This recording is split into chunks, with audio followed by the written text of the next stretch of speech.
I want you to see yourself at night. You're alone. It's a spooky, windy night. Wind's howling, and you finally go to sleep.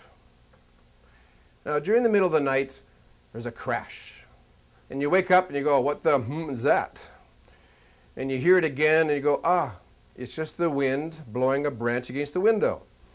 So unless it's going to break the window, we just ignore it and go back to sleep. Now, a little later that night, there's another noise, another crash. And you wake up and go, what the is that? And you hear it again and you go, I don't recognize that.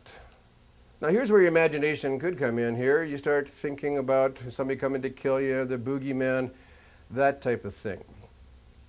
Now, unless you go and check it out, what we do is we pull up our bulletproof covers and try and get a good night's sleep. So you finally get to sleep. It's morning time. You get up, not refreshed because you didn't have a great night's sleep, and you're going out to work.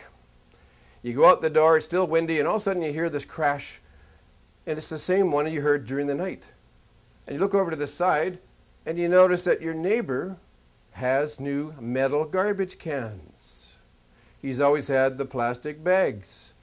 So you go, it's garbage cans. So the next night, you're in bed.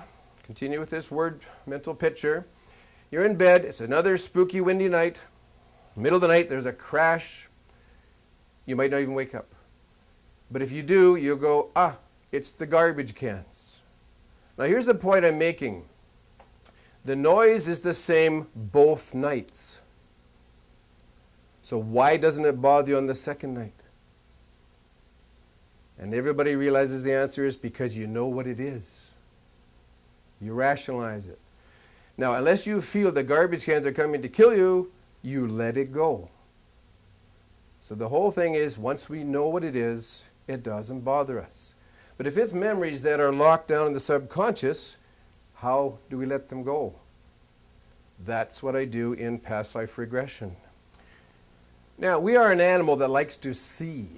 If we are told that that's just garbage cans, we might go, really? We like to see it. Once we see it, it disappears. So when I do sessions with people and take you back to past lives that will explain why you have certain fears and phobias, you still have to see it, but it only takes a moment or two and it disappears.